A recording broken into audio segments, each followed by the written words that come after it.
welcome into the Flippin' Hippos YouTube channel. I'm Star. If you're new here or you haven't already, please consider subscribing. It does help us feed all of our hungry hippos and flamingos. And don't forget to hit the thumbs up while you're listening. Today we're talking about 10 essential lists that I believe everyone needs.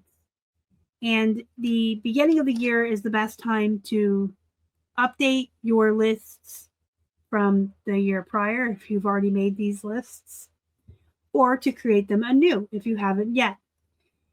So hopefully you've got your planner set up. I did put up my set up your bullet journal video a couple days ago.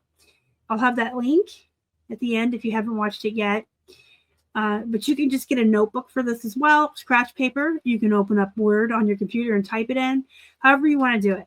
But I think these are essential lists for everyone to get organized, accomplished, maybe rethink how you schedule your day, maybe rethink your routines and your processes for your reselling business, as well as your life outside of business. You guys know that I am a huge supporter of work-life balance. But in order to find that balance between work and life, it's a requirement to have good routines and schedules and be able to block time periods for certain tasks in your life. Once you have mastered the ability to set schedules for yourself and follow routines, it's easy to find that work-life balance. And it's also easy to be more productive so that when you're working, you're really working and you're getting more done because you have good processes in place. When you're being more productive and getting more done during work hours, it's easier to take time off in the evening, weekends, take vacations, and not stress about it because you have everything done because you've put these really good systems into place. So this is the reasoning behind these lists. If you were around a year ago and you watched the video last year, you have your lists from last year and you can just update them. But a lot of you are going to be new to this. So in your planner, your bullet journal, notebook, wherever you're going to put these, I'm going to go over the 10 lists and then just a little bit of detail about each. The 10 lists everyone needs is the list of everything that you would like to accomplish in a day. And this can be as lofty as you want it to be. The second is everything you need to get done in a day. They're vastly different. The third is things that you want to have more time for. The fourth is the money you need to make. The fifth is going to be your goals, to-dos and projects, a basic cleaning list or routine or schedule, your ideal schedule, the debts you need to pay down, and if you are debt-free, a plan for saving money, and dates to remember. That's the 10 lists. I will very briefly go over each one with you. The first one is what you want to accomplish in a day. Not what you have to do, not what you need to do, but what you would like. So start in your mind from the time you get up to the time you go to bed and write down everything you would like to get done. And then your second list is going to be everything you need to do. And then you can kind of incorporate a good schedule or a routine based on that. Everyone's going to look different. Everyone's lists are going to be different because our lives are very different. But if you have a lot that you need to do, say you still have a job outside of the house or kids you have to put on a school bus or parents that you take care of, you're going to have less time for other stuff. So it's important what you need to do. These are things you have to do. And then the things you wish you could accomplish in a day. And again, I'm kind of being vague because everyone's going to be different. Some people may say, I wish I could go thrifting every day. That wouldn't be me. That's not a priority to me. The third list, what you want to have time for. This is more for refinding time for self-care and hobbies and things that help you to relax and bring you joy in your life. And this, again, will look different for everybody, but just think of things you wish you had time to do that are more recreational or enjoyment. Crafting, TV, movies, reading books, going for walks. It could be exercising. Maybe you've been meaning to do that, but you can't find the time for it. Once you have the first 3 lists written out in front of you, you can see what you would like to get done every day, what you have to do, and what you want to have more time for. And you can start rethinking how you're scheduling your day and what you're doing. Also be thinking about where you're wasting time. If you sit around in the evening after supper, before bed, just doom scrolling through social media for an hour, you could have probably read a couple of chapters in that hour, or watched a TV show, or gone for a walk. So watch where you're wasting time as well. The 4th list is the one about the money you need to make. Not the money you want to make. This is need. Your bills, your food costs, any cost for your family, hospital, medical, any of that. The things that you have to spend money on that reoccur every month, that aren't subscriptions for fun things. Don't put your Netflix down here, because you don't have to have Netflix. But you should have a basic list somewhere in your planner or somewhere in your house. Maybe you have a bill budgeting notebook or something you keep on your computer or spreadsheet. But you need to have a list somewhere of all of the bills and everything you have to spend money on. Gas for your car, food to eat, things like that. Because then you have a base for what you have to make as a reseller. And then any of your fun stuff and your entertainment and your recreational funds are going to be above and beyond that. And this is how you figure out how much you need to make. Then you can figure out your average sale price, how many items you would need to sell a day, how many items you would need to list a day. And then you can figure in if you want to start extra streams of income to help that, even if it's a side gig. I've told you often on this channel, you do what you have to do to pay your bills and to have food in the fridge and to take care of your family. 5th list is your goals. It's pretty self-explanatory. If you had goals written down from 2024, the ones that you didn't hit, figure out why you didn't hit them and how you can fix that, move them to this year's, and add any new ones you have for 2025. To-dos and projects. So these are things that we all mean to get around to, but we never prioritize them. We never allow ourselves to find the time to do them. You can see that I'm clearly avoiding the expression of we don't have time or I don't have time for that. I don't believe in that. We will always find time for things that are a priority. And it's okay if some things aren't a priority to you. But you should reword that in your head. So if you say, oh, I don't have time to plant the garden, what you really mean is planting a garden is not a priority to you. So you've not found the time to do it. And if that sits fine with you, that's okay. But if you say, I don't have time to go to my kids' soccer games, and you rephrase it, my kids' soccer games aren't a priority for me, that's a little bit different. I mean, maybe saying a garden isn't a priority, so it's different with you. But I really don't believe we all make time for things that are a priority. And if that means not doom scrolling on your social media, again, don't waste time. We all have the same 24 hours in a day, and it's how you use it that counts. But this list of to-dos and projects, maybe they're things that you don't want to do necessarily, but you probably should or need to get around to. Maybe you need to deep clean your ice machine or clean out the eaves of your house. Like, there's just a lot of stuff that we don't get around to, whether it's a priority or we're just kind of avoiding it because then I don't want to.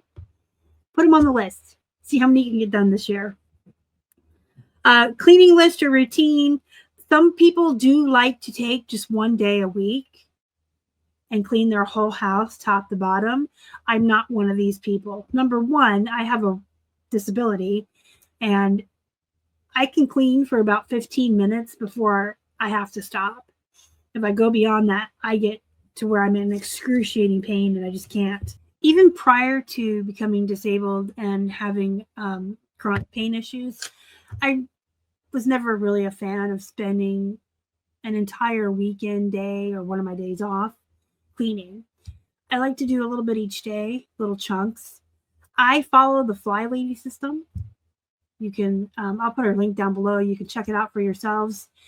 You don't have to follow her entire system to a T. You can take what works for you and leave the rest behind. But there's also a lot of apps now that make it fun, like a game. I've seen advertisements for apps that you can get on your phone that you can say, you can create a schedule and say, I want to clean the bathroom on this day, sweep them up on this day, and you check things off and you play like little games. Whatever works for your brain to make you do stuff is fine. And this doesn't just go for the cleaning. I believe in reward systems. I believe in bribing yourself, tricking yourself, whatever it takes. So if you have to, play games to get your cleaning done, or go for a walk, or have 10 minutes on social media for every 10 listings you do it. Do whatever it takes to get your stuff done. But I do like Fly Lady, and I do recommend her. Some folks don't like some of the parts of her system, but that's okay. Just take what works for you, or find one of these apps, or create your own system. And just basically, just like with work and work schedules, and I want to list this many a day, you would just break your house up into sections and clean different rooms each day, or have a schedule so that maybe you're only cleaning for 15 minutes to 30 minutes each day, and you're not having a marathon cleaning day one day a week, or rushing to clean if guests are coming over. And you don't have to spring clean either if you're constantly cleaning and decluttering. And then, create an ideal schedule for yourself that incorporates everything we've talked about thus far. Your hobbies, your downtime, your work time, your cleaning. I'm going to show you mine. I think I showed this in the bullet journal video, but I'll show you again. So these are my morning tasks over here on the left. These are things that I need to do each day. And then in black on each day is my work stuff that I need to do. And the purple is my chores for the day. And where it says zone chore, that's part of the Fly Lady system. She breaks your house into zones, and each week you're in a different zone and you're cleaning different things. That's all that means. And then on the weekends, I relax. I read, play video games, watch movies. This is my basic breakup. So you can do something like this, or you can put it in your planner. But that's kind of what I mean when you have a basic schedule that incorporates everything you need to do, everything you want to accomplish, your work, your cleaning, your family, your home life, everything all into one schedule. And yours is going to look different than mine, right? Because I'm an empty nester. It's just me and Keith that live here, and we don't have a lot of social events or responsibilities outside of the home. So it's not going to look like somebody who maybe is on the PTO with 5 young kids at home. So yours can look how it needs to look for you. That's why it's important to make these lists and write them down for yourself, for your life. The 9th list is debts. You can follow Dave Ramsey if you like. I highly recommend Dave Ramsey as well. And just like with Fly Lady, or even watching my videos or anyone else, take what works for you. Take what you can apply to your life and your business, and leave the rest behind. You don't have to follow anybody's systems or advice down to a T. Because even someone as awesome as Dave Ramsey giving out great money advice, it's general. It's really good advice, but it's generalized. You have to leave behind what's not going to work for you and your situation, and just take what you like. I will tell you that he does recommend, and so do I, when you write your debts down, write your smallest to your biggest, because you can pay off your smallest ones first and make this a goal. Make this something you can work towards.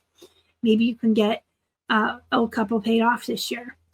Once you pay off the small one, then you can work on the larger ones, the way Dave Ramsey explains it better than me. But let's say you have a credit card that the minimum payment is $15, but it's only a couple $100. You can pay that one down first And then say you have one that's a couple thousand that you're paying $20 on. Once you pay off the small one, you can take that $15 payment because you're already paying it, right? And add it to the 20. So now you're paying 35 on the next one. And so on and so forth. It kind of snowballs down until you pay off your debts. If you're debt free, then your ninth list should really just be some kind of plan to save money. Think about things that you keep putting off that you can't afford or would like to do, like go to Disney or just have a savings account, but have some kind of plan to save your money. And the last list is real simple. It's just dates to remember, kind of like birthdays, anniversaries, phone numbers, addresses, anything that you want to remember, put on this list. And I say phone numbers and addresses. Most people use social media nowadays. I don't know why. I'm suddenly 110 years old. Put your addresses next to the birthday so you can send a card. Put their phone number so you can call them. Most people are on social media, but it doesn't hurt to have the contact information as well.